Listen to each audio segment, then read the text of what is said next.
વિદ્યાર્થીઓની શિષ્યવૃત્તિ ન ચૂકવતા 200 વિદ્યાર્થીઓ ગાંધીનગરમાં ધામા. ગુજરાત સરકાર દ્વારા વિદ્યાર્થીઓને અભ્યાસ દરમિયાન મળતી શિષ્યવૃત્તિની 1 વર્ષ પૂરો થયા છતાં ચૂકવણી કરવામાં ન આવતા દહેગામ તાલુકાના વિદ્યાર્થીઓની હાલત કફોડી બની છે.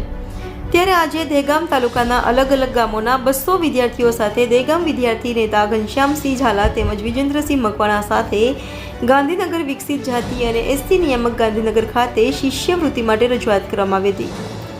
જેમાં વિદ્યાર્થી નેતા ઘનશ્યામસિંહ સાથે વાત કરતા તેમણે જણાવ્યું હતું કે દહેગામ તાલુકાના વિદ્યાર્થીઓને 2023થી 2024 દરમિયાન અભ્યાસ દરમિયાન મળતી શિષ્યવૃત્તિની સરકાર દ્વારા ચૂકવણી ન કરતા ગરીબ વિદ્યાર્થીઓની હાલત કફોડી બનતા જ આજે 200 વિદ્યાર્થીઓ દ્વારા વિકસિત જાતિ અને એસટી નિયામક ગાંધીનગર ખાતે ઉગ્ર રજૂઆત કરવામાં આવી હતી.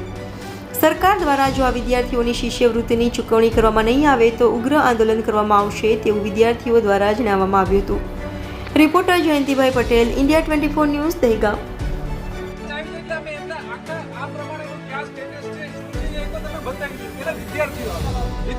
અવારનવાર બેંકમાં જઈ આવ્યા છીએ, અવારનવાર સહયોગ કરીને 5 જણા વિદ્યાર્થીઓ આવે બાકી આવી જાઓ.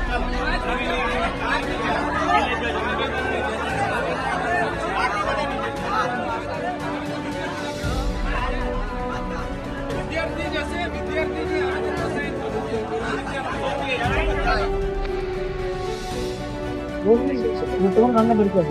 ઘનશ્યામસિંહ ઝાલા દહેગામમાં જે વિદ્યાર્થી નેતા તરીકે આજે અમે પહોંચ્યા છીએ. વિદ્યાર્થીઓ સાથે સ્કોલરશીપ બાબતે રજૂઆત કરવાની કરે છે. ગયા વર્ષની સ્કોલરશીપ હજુ સુધી વિદ્યાર્થીઓના ખાતામાં પડી નથી. અવારનવાર રજૂઆત કરી છતાં પણ મળતી નથી. ક્યાંક ગ્રાન્ટ નથી મળતી અથવા ક્યાંક બેંકનું લિંક નથી. આવી બધી બાબતો રજૂઆત કરીને પાછા મોકલવામાં આવતા આજે નિયામક જોડે અમે 100થી વધુ વિદ્યાર્થીઓ લઈને તાલુકાના અહીંયા પહોંચ્યા છીએ. અને જો અમને યોગ્ય ન્યાય નહીં મળે, આજે સ્કોલરશીપ બાબતે આશ્વાસન નહીં મળે તો આગામી સમયની અંદર ઉગ્ર આંદોલન પણ અમે કરીશું.